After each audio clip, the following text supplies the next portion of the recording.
आपके साथ मेनका चौधरी।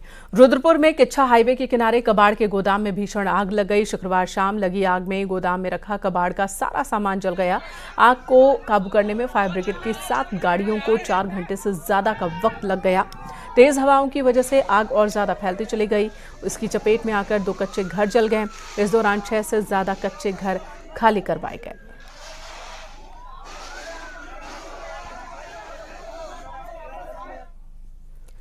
अल्मोड़ा के बिनसर इलाके में जंगल की आग में जलकर 4 लोगों की जान चली गई थी, जबकि 4 लोग बुरी तरह से झुलस गए थे। ये सभी वन विभाग के कर्मचारी थे। इस घटना पर शुक्रवार को सीएम पुष्कर सिंह धामी ने बड़ा एक्शन लिया। सीएम ने 3 सीनियर आईएफएस को सस्पेंड कर दिया। जिन अधिकारियों को सस्पेंड किया गया है उनमें अल्मोड़ा के DFO Dhruv Martolia, conservator north Koko Rose, chief conservator Kumaon PK Patro शामिल हैं। पात्रों को फॉरेस्ट चीफ ऑफिस से अटैच किया गया है। सीएम ने कहा कि उन्होंने पहले ही अधिकारियों को फील्ड में रहने के निर्देश दिए थे, लेकिन लापरवाही हुई। सीएम ने कहा कि अगर आने वाले दिनों में भी किसी ने इस तरह की लापरवाही बरती तो उसे बख्शा नहीं जाएगा।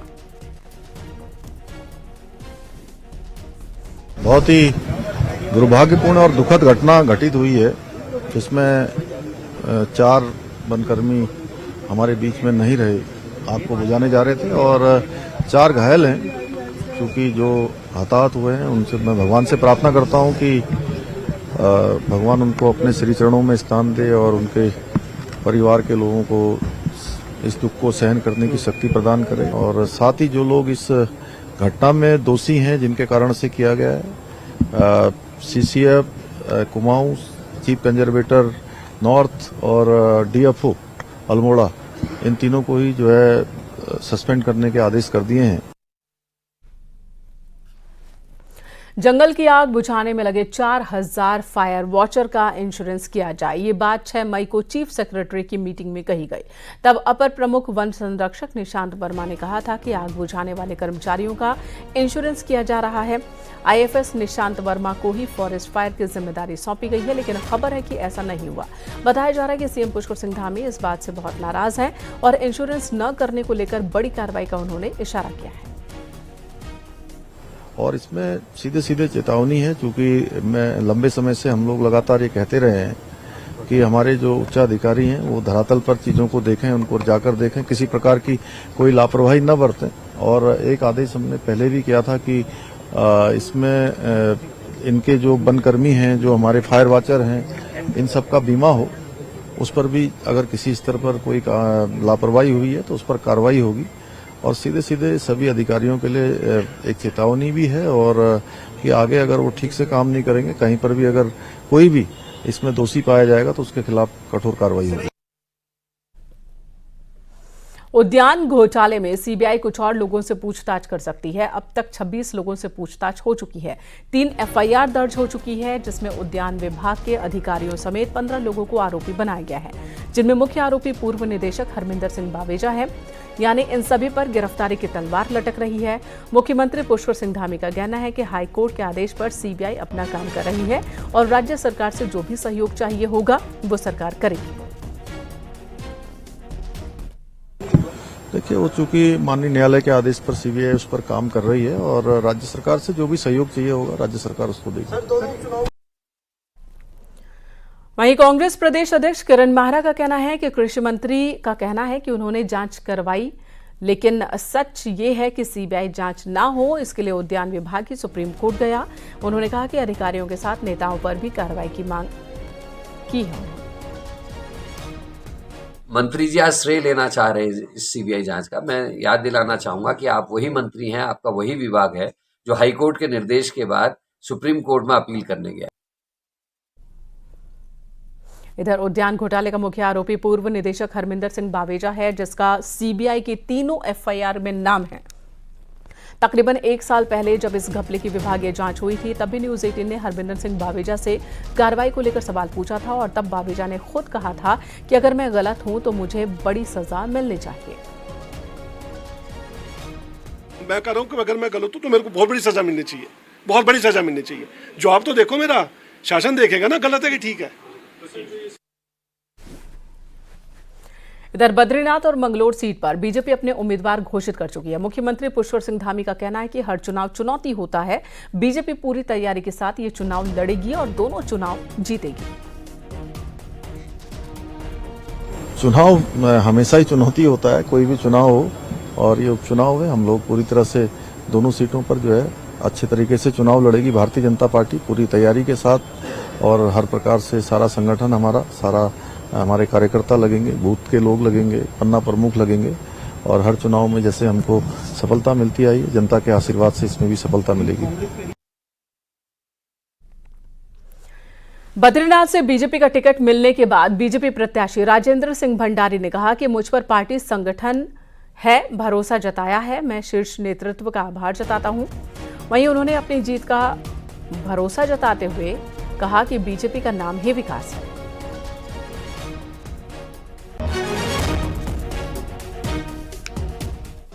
पहले तो मैं शीर्ष नेतृत्व का और संगठन का, सरकार का, जिले के कार्यकर्ताओं का बहुत आभार व्यक्त करता हूं कि जिनकी ताकत के बल पे मुझको टिकट मिल पाया। जहां तक विकास की बात है, भाजपा का नाम ही विकास है और विकास के आधार पर ही वोट मांगती है। इधर बद्रीनाथ और मंगलौर सीट पर बीजेपी के उम्मीदवार घोषित हो चुके हैं। बद्रीनाथ में कांग्रेस छोड़कर आए राजेंद्र भंडारी उम्मीदवार हैं, तो मंगलौर में बीजेपी ने करतार सिंह भड़ाना को उम्मीदवार बनाया है। करतार सिंह भड़ाना फरीदाबाद के रहने वाले हैं, जो पहले राष्ट्रीय लोकदल, बीएसपी और एसपी में रहने के बाद बीजेपी में शामिल हुए। कांग्रेस का कहना है कि बीजेपी के पास अपनी पार्टी और कैडर के उम्मीदवार भी नहीं है, दूसरी पार्टी के नेताओं को चुनाव लड़ाया जा रहा है। वहीं टिहरी से विधायक और पूर्व कांग्रेस नेता किशोर उपाध्याय का कहना है कि ये फॉर्मूला सही है, अगर ऐसा ना होता तो मैं विधायक नहीं होता। देखिए, जिसके पास अपने कैडर के लोग अब चुनाव लड़ाने के लिए नहीं है, बद्रीनाथ में कांग्रेस से आयातित जो है राजेंद्र भंडारी जी, जो धोखा देके पार्टी को गए, उनको टिकट दिया है, और वहां करतार सिंह जी को टिकट दिया है, भड़ाना जी को। वो पहले किसी दूसरे दल में थे, लोकदल से वो आए हैं। तो बीजेपी की आज हालत ये हो गई है कि उनके पास अपने कैडर का कोई कैंडिडेट फिट बैठ रहे तभी तो जीत रहे। अगर फॉर्मूला फिट नहीं बैठता तो लोग जीतते नहीं, और फॉर्मूला फिट बैठा है, किशोर उपाध्याय भी उसी में जीता है।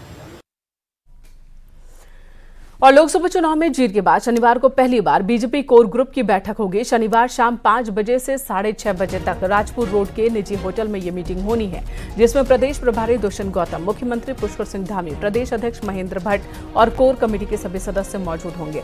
इसमें बद्रीनाथ और मंगलौर सीट के उपचुनाव पर चर्चा होगी। वहीं रविवार को प्रदेश प्रभारी, मुख्यमंत्री, महामंत्री संगठन, प्रदेश अध्यक्ष, इलेक्शन मैनेजमेंट कमेटी के साथ मीटिंग करेंगे। ये मीटिंग रविवार सुबह 11 बजे से दोपहर 1 बजे तक होनी है। इसमें लोकसभा चुनाव में जीत के बावजूद कमियों पर बात होगी। हमारे प्रदेश की कोर ग्रुप की जो टीम है उसकी एक बैठक होने जा रही है, और दूसरे दिन हमारे प्रदेश की जो चुनाव प्रबंधन समिति थी उसकी एक बैठक होने जा रही है, और लोकसभा वाइज जो हमारे चुनाव के संयोजक, चुनाव के प्रभारी, सह संयोजक जो पूरी टीम थी उनके साथ बैठक होने जा रही है। सोशल मीडिया के जमाने में सेल्फी का क्रेज जानलेवा साबित हो जाता है कई बार, और ऐसा ही एक मामला ऋषिकेश से, जहां पर इस साल अभी तक एक रिपोर्ट के मुताबिक 40 लोगों की मौत सेल्फी और रील बनाने के चक्कर में हो चुकी है। वहीं अगर बीते 1.5 साल की बात की जाए तो मरने वालों की संख्या कहीं ज्यादा है।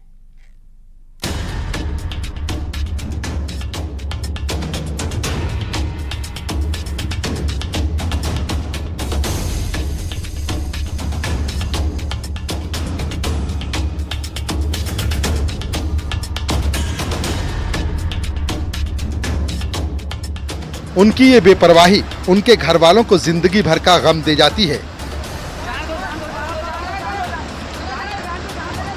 युवा सेल्फी और रील बनाने के लिए कई बार अपनी जान को जोखिम में डालकर नदी की गहराई वाले हिस्से में पहुंच जाते हैं। पानी के भंवर में एक बार फंसने के बाद वहां से सुरक्षित निकलना बेहद मुश्किल हो जाता है, जिस वजह से कई लोग वापस ही नहीं आ पाते और अपनी जान गंवा देते हैं।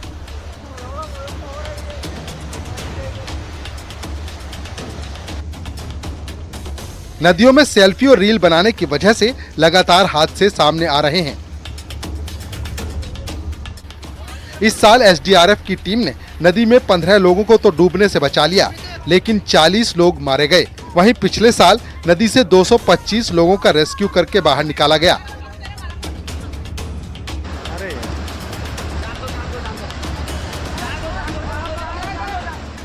लेकिन इनमें से 80 लोगों की जान नहीं बचाई जा सकी।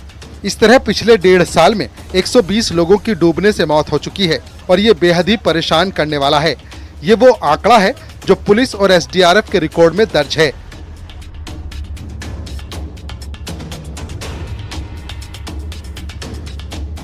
ये लोग स्नान करते हैं और रोज़ कोई न कोई दुर्घटना इनके साथ घटित होती है। कोई बह जाता है या कोई फंस जाता है पानी में। उसके लिए जिला पुलिस के साथ समन्वय स्थापित कर एसडीआरएफ की अलग अलग जगहों पर जहां की भीड़ ज़्यादा रहती है वहां हमारे एसडीआरएफ के जवान तैनात किए जाते हैं। फिर भी कई लोग कहीं किनारे उतर जाते हैं जो उन जगहों पर पानी में चले जाते हैं जहां प्रोहिबिटेड रहता है और जहां फोर्स भी लगी रहती है, और उसमें वो सेल्फी खींचने के चक्कर में या रील बनाने के चक्कर में वो लोग पानी के तेज बहाव में आ जाते हैं।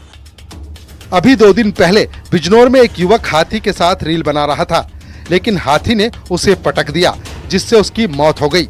उत्तराखंड की नदियों में भी जानलेवा रील बनाने के दौरान हादसों में इजाफा हो रहा है। जी, वो क्या होते हैं, लोग थोड़ा सा जोश में आ जाते हैं और रील्स बनाने के चक्कर में थोड़ी गहराई में चले जाते हैं और उस चक्कर में फिर दुर्घटना घट जाती है। तो थोड़ा सा कॉन्शियस होना चाहिए कि रील इतना मतलब नहीं बनानी चाहिए और थोड़ा सा सतर्कता बरतनी चाहिए इंसान को। और बच्चों को लेके आते बच्चों का ध्यान रखना चाहिए, बच्चों को ज़्यादा दूर नहीं जाने चाहिए, आंखों के सामने रखना चाहिए, नज़रों के सामने रखना चाहिए उन्हें। सेल्फी और रील को युवा सोशल मीडिया प्लेटफॉर्म पर पोस्ट करते हैं। यकीनन इन्हें देखकर दूसरे युवा भी जरूर प्रभावित होते होंगे। लोग महज चंद लाइक और व्यूज पाने के लिए अपनी जान पर खेल जाते हैं, लेकिन जो आंकड़े सामने आए हैं उसके मुताबिक इन घटनाओं में इजाफा होता जा रहा है। इसीलिए जान को जोखिम में डालना कोई समझदारी नहीं है। नदियों में सेल्फी लेने से बचना चाहिए, क्योंकि एक लापरवाही जानलेवा साबित हो सकती है और इससे कई लोग प्रभावित हो सकते हैं। ऋषिकेश से सत्येंद्र बर्थवाल के साथ ब्यूरो रिपोर्ट, न्यूज़ 18। गर्मी से बचने के लिए लोग पहाड़ों का रुख कर रहे हैं, लेकिन नैनीताल जैसे हिल स्टेशन भी गर्मी की चपेट में है। हालात ऐसे बन गए हैं कि अब पंखों की डिमांड नैनीताल में बढ़ गई है।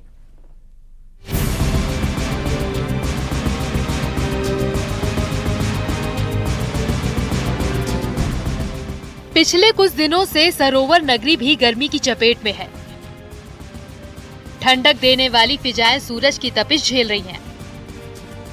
हालात ये है कि गर्मी ने ऐसा मारा है कि नैनीताल जैसे शहर में पंखों की डिमांड इस कदर बढ़ गई है कि डिमांड पूरी ही नहीं हो पा रही। मेरी तो जिंदगी में पहली बार हुआ है नैनीताल में ये तो आज तक इतनी गर्मी हुई नहीं है। जरा सा गर्म होता था तो बारिश पड़ जाती थी, अब तो ये माहौल ही दूसरा हो गया, समझ में नहीं आ रहा। पंखों की डिमांड तो बहुत ज्यादा हो गई, रोज के करीबन 5-10 पंखे बिक ही रहे हैं, बल्कि नीचे तो आ ही नहीं रहा माल, यहाँ पर डिमांड में है। सरोवर नगरी में आमतौर पर तापमान 20 से 21 डिग्री के बीच रहता है, लेकिन अब सरोवर नगरी का तापमान 31 पार जा चुका है। बारिश नहीं होने से गर्मी का प्रकोप हो गया है, तो गाड़ियों के दबाव और जंगल की आग ने तापमान को और बढ़ाया है। हालांकि शहर के जागरूक लोग भी इसको लेकर चिंतित हैं। बिल्कुल निश्चित रूप से चिंता है कि जो यहाँ की आबो हवा है उसके लिए ही तो नैनीताल में आते थे, यहाँ के लोग शांति के लिए आते थे। लेकिन आप देख रहे हैं कि वो लोग कह रहे हैं कि बाबा यहाँ तो वही गर्मी हो रही है जो हमारे वहाँ हो रही है। क्योंकि देखिए जिस प्रकार से जो गर्मी बढ़ रही है, ये तो हमने भी जो है जब से हमारी पैदाइश नैनीताल की है, यहाँ पर हम लोगों ने इस तरीके की कभी नहीं देखा। जो पर्यावरण का है ये बिल्कुल असंतुलित हो गया है, तो इसलिए विचार करने की जरूरत है, हर व्यक्ति को विचार करने की जरूरत है कि हम जो है थोड़ा सा अपने पर्यावरण में भी ध्यान दें। बहरहाल जिस नैनीताल में पंखे कभी नहीं देखे, उसी नैनीताल में 60 से 70 पंखे रोजाना बिक रहे हैं, जो पर्यावरण के लिए भी चिंता का विषय है। इसे पर्यावरणीय असंतुलन कहें या फिर गाड़ियों का दबाव, जिस कदर से नैनीताल का टेम्परेचर बढ़ा है उससे चिंताएं भविष्य की भी होने लगी हैं। हालांकि अगर अभी स्टेप नहीं उठाए गए तो भविष्य के परिणाम और खतरनाक होंगे। वीरेंद्र बिष्ट, न्यूज़ 18, नैनीताल। यहाँ रुकेंगे एक ब्रेक के लिए, खबरें ब्रेक के बाद भी जारी हैं।